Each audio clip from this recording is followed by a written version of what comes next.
name's Kathy, and today I will be discussing how to handle yourself and other people in a crisis survival situation. First off, I'm not going to discuss how to help people psychologically resolve a crisis situation in the long term. What this video is about is how to handle people in a crisis situation so that they can be functional.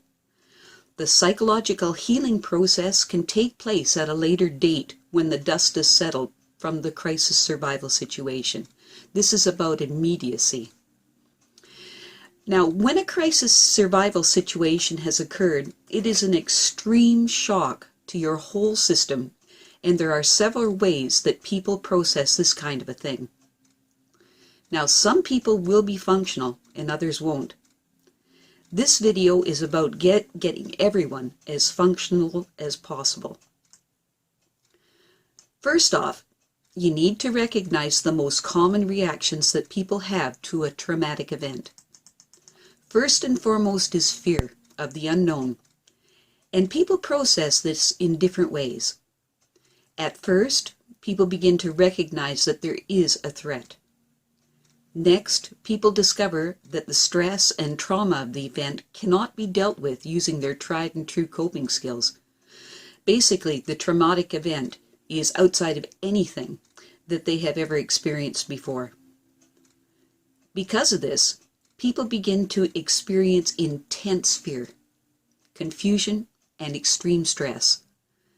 People become extremely upset as the reality that their normal world and life is gone. And after this, people will feel overwhelmed by everything and will not feel equal to the situation because it's outside of their experience. Now, some of the first things to happen is a sense of disbelief. A lot of people will just not be able to wrap their minds around what is taking place.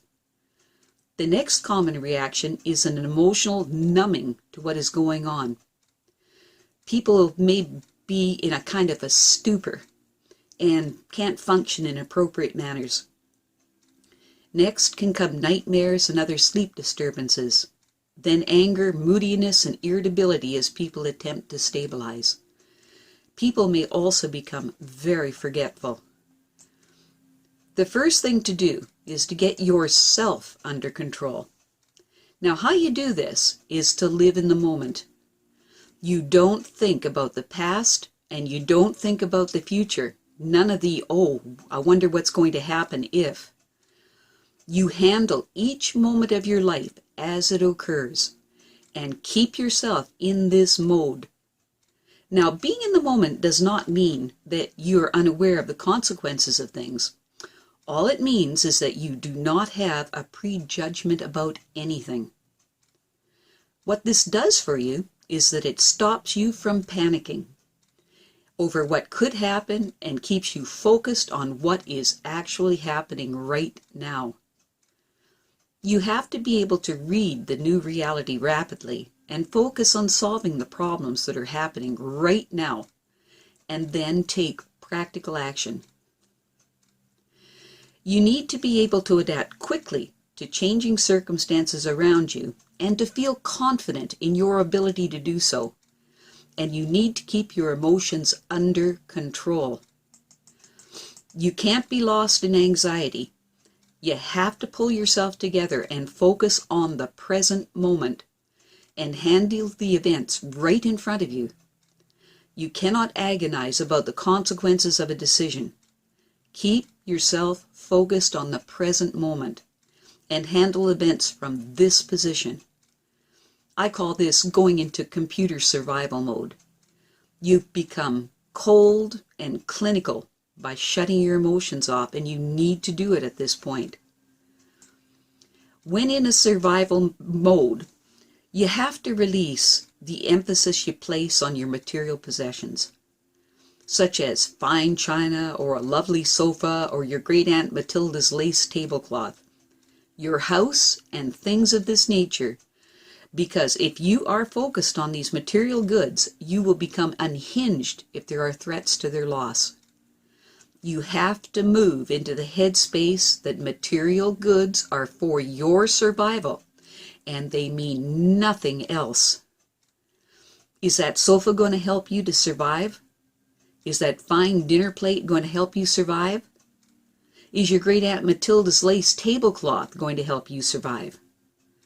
You have to think like this and start to view the material objects around you from this perspective. And you must have a purpose for your survival. Does a loved one need you? Do you need to get someplace for some reason?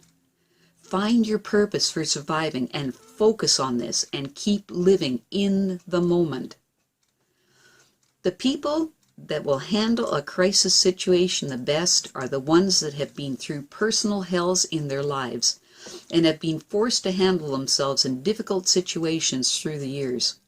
In general, the older you are as a person, the more life has thrown crisis situations at you. So as a general rule of thumb, an older person is going to be able to handle a crisis situation better than a young one. Not always, but just as a rule of thumb. And understand that as you move through your current crisis survival situation, that you will get better at handling it with each passing day. This is because of a desensitizing process that occurs. The most difficult people to handle in a crisis situation is the classic drama queen or king personality type. These are the people that have their emotions all over the place and will yell and scream without regard for anyone else and will focus intently on the losses and will act like a victim. These are the kinds of characteristics that can keep you from coping with a crisis and will often make things worse for everyone concerned. You'll have to get these types of people under control as quickly as possible for the well-being of everyone concerned. In a crisis survival situation, you cannot pander to the drama king or queen. If they start acting up, and they will, you may have to slap them across the face and tell them to shut up. If they refuse to shut up or increase the drama, you have a couple of options depending upon your situation. If it is an immediate, life-threatening emergency, then you'll have to knock that person out. There is no reasoning with this personality type, and the survival of the group is at stake. If when they wake up from being knocked out and continue the drama, then you may have to eject them from the group in order for the rest of you to have the best chance of survival. And you need to face this possibility. For people that are in a stupor, give them small tasks to look them right in the eye, very gently, right in the eye, and ask them to perform small tasks, like getting water to drink or maybe packing a bag. Be very gentle. Small tasks that are easily managed by them. In general, this state of stupor will not last too long. Be gentle with this type of person and keep your voice calm and confident and look them in the eye, engage them. No matter what your crisis coping abilities are, you can take positive steps to help ensure that you will function well in a crisis. Knowledge is power in a crisis situation, so that is the place to begin. You can start by laying a few ground rules about what you and your family will do if a disaster strikes. It is also important to prepare yourself emotionally for the inevitability of a potential crisis and accept the idea that things are going to happen that are out of your control. You can do this in advance in your mind. Walk through some potential disaster scenarios in your mind as a practice. This is very beneficial. Learn to accept the fact that nothing except your breath is under your control and you will be less likely to panic. Lastly, when your group is looking for a leader during the crisis, never confuse confidence with competence. There are a lot of people who sound like they know what they're talking about, but in actual fact are clueless as to the best course of action to take. It will feel really appealing to you to want to follow the dictates of someone who seems confident.